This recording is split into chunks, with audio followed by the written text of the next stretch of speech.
Onye si ndị ọrụ na Anambra steeti bụ barista Igwegbe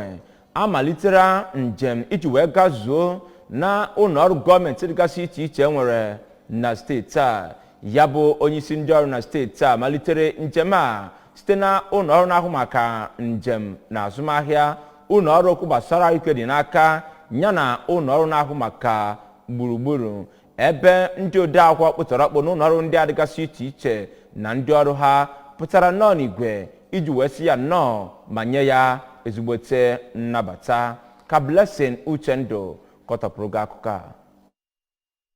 Ebe dị iche iche nke onye isi ndị ọrụ Anambra steeti ahụ gara bụ ebe ọ nọ na-agwa ndị ọrụ oyibo ka ha tinye uchu n'ọrụ ma gbadosie ọkpa ike n'ihe ha na-eme n'ihi na gọọmenti nọ ugbu a bụ nke bu ha n'obi. Ka ọ na-agwa ha okwu ka barista Igwegbe nọrọ wee gwa ha ka ha bụrụ ndị ga-ejisi ike n'ọrụ ha n'ihi na ọchịchị ọkammụta Soludo bụ nke na-egwepụta ihe mgbanwe dị iche iche iji wee hụ na Anambra steeti gbanwere mma, ebe ọ nọ wee kọwaa na ndị ọrụ oyibo bụ ndị ga-eke ajụ n'ume n'ihi na gọọmenti ugbu a bụ nke na-eweta nwegharị ọrụ dị iche iche nke ga-eme ka onye ọbụla na-amaghị nke ekwe na-akụ n'ihe gbasara igwe omenteme ime kọmputa bụrụ onye a ga-ewechi ha azụ. Barista Igwegbe nwekwara wee dụọ ha ka ha bụrụ ndị ga-edebe akwụkwọ ha ga-eji na-eneba anya otu ha si wee rụkaba ọrụ ma kọwaa na a ga-enwe nneba anya dị iche iche gbasara ọrụ onye ọbụla na-arụ ma hụ na ndị mere ọfụma bụ ndị etiri aka n'obi. N'okwu a dị iche iche ka onye odeakwụkwọ kwụtọrọ ọkpụ nke minista na-ahụ maka azụmahịa nakwa achụmnta ego barista Chinedu Ike, ogbo ya nke na-ahụ maka nchekwaba ego Dr. Emenike Ezinando, ogbo ha nke na-ahụ maka gburugburu Oriakụ Karo Njaka nakwa ogbo ha nke na-ahụ maka ahụike Maazị Linus Nwankwọ nọrọ wee too onye isi ndị ọrụ Anambra steeti ka o si wee bịa gwa ndị ọrụ okwu ma kwuo ka o si wee bịa kọwara ndị ọrụ oyibo atụmatụ dị iche iche nke gọọmenti nọ ugbu a nwere maka ha, ebe ha nọrọ wee kwaa nkwa na ha ga-agbasi mbọ ike iji wee hụ na ọrụ ha bụ nke gara ọhụma. Ụfọdụ ndị ọrụ na ministri ahụ agara nke gụnyere Maazị Joseph Edochie na Oriakụ Perpetua Anene nọrọ wee too barista Igwegbe dịka o si wee gosipụta na ọnọdụ ndị ọrụ oyibo na-amasị ya, ebe ha nọrọ wee kwee nkwa na ha ga-etinyesi uchu ike n'ọrụ ha dị iche iche.